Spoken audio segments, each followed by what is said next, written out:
यानी कि आप कोई परेशानी दो कश भी ना लावे।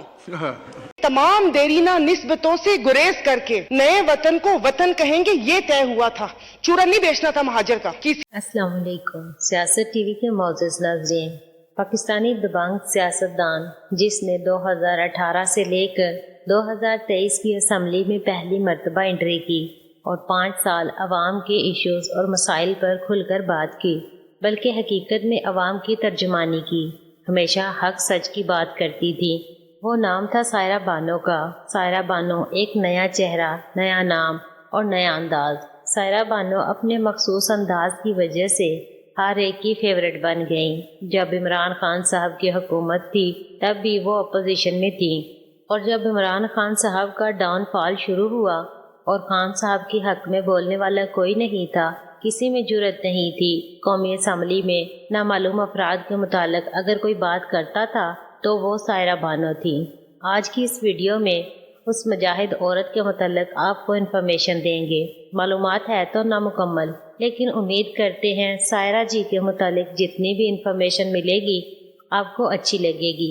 आप देख रहे हैं सियासत टीवी और मैं हूं एम कमल।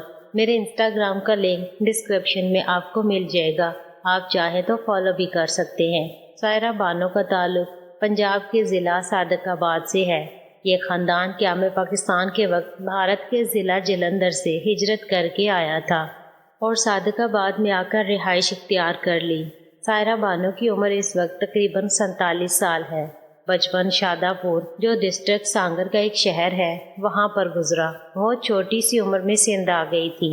ये शहीद बेनज़ीराबाद का डिवीज़न है।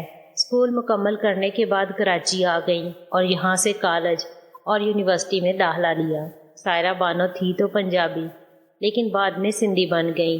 सिंध के एक नवाब ख़ानदान में शादी हुई और शादी के बाद सायरा बानो सायरा वसान बन गई। सायरा बानो का ससुराल पाकिस्तान का नामवर सियासी घराना है। शाम मर्दान पीर साहब पगाड़ा उनके फेवरेट सियासतदान हैं। खानदान का पस मंज़र सियासत में होने की वजह से खुद भी सियासत में आ गई। सायरा बानो का सियासी सफ़र 2018 में शुरू हुआ। बकौल सायरा जी के, वो घर में रमज़ान के महीने में पकोड़े बना रही थी कि उन्हें फ़ोन कॉल आई और हुक्म हुआ कि अपने कागजात नामजदगी जमा कराओ और वो सिंध में ख़वातीन की मखसूस नशिस्त पर इलेक्शन लड़ेंगी और यूँ सियासत में एंट्री की। ग्रैंड डेमोक्रेटिक अलायंस की उम्मीदवार के तौर पर पाकिस्तान के कौमी असम्बली के लिए मुंतखब हो गई। लेकिन इससे पहले सायरा बानो सिविल एविएशन में नौकरी भी करती रही। पढ़ाई मुकम्मल करने के बाद वो एयर होस्टेस भर्ती हुई। यह 90 का दौर था। सायरा बानो एयर होस्टेस थी। उस वक्त तकरीबन 50,000 रुपये माहाना कमाती थी और अपनी सारी सैलरी लाकर अपनी माँ को देती, क्योंकि वो एक फर्माबरदार बेटी भी थी।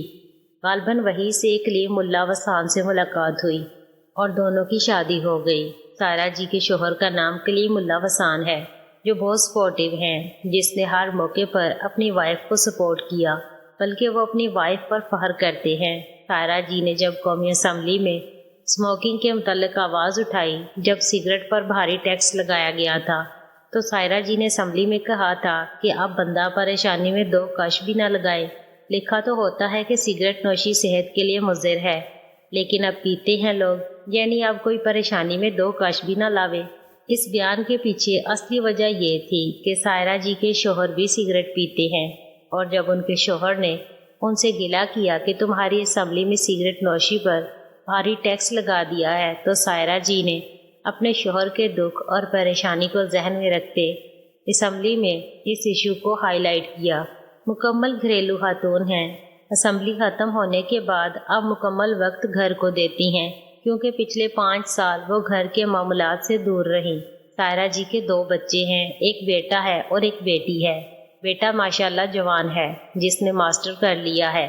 सायरा बानो का ये रिकॉर्ड रहा है कि उसने फलाई कामों में बढ़ चढ़कर हिस्सा लिया, बल्कि असम्बली के मेंबर होने पर असम्बली इजलास में शिरकत के लिए जो पेट्रोल मिलता वो नहीं लेती। सायरा बानो का कहना था कि मैं गरीब आवाम के पैसे से पेट्रोल नहीं लूँगी।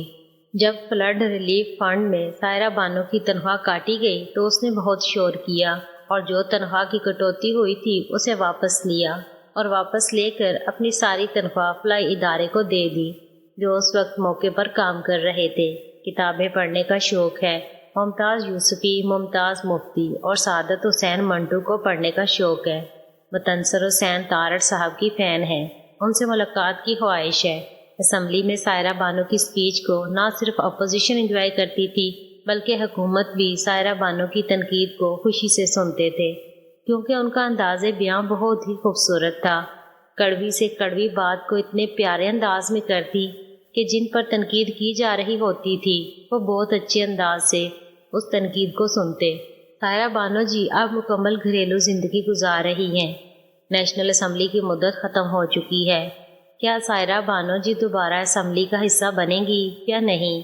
لیکن ہم امید کرتے ہیں کہ سائرہ بانو جیسی سیاستدان کو اسمبلی میں ضرور آنا چاہیے، کیونکہ وہ صحیح معنوں میں عوام کی ترجمانی کرتی ہے۔ اللہ پاک سائرہ بانو جی کو ایسے ہی ہمیشہ ہنستا مسکراتا رکھے اور اسے ہر قسم کی مشکل اور آفات سے محفوظ رکھے، آمین۔ دوستو، امید کرتے ہیں آپ کو سائرہ جی کے متعلق مختصر معلومات اچھی لگی ہوں گی۔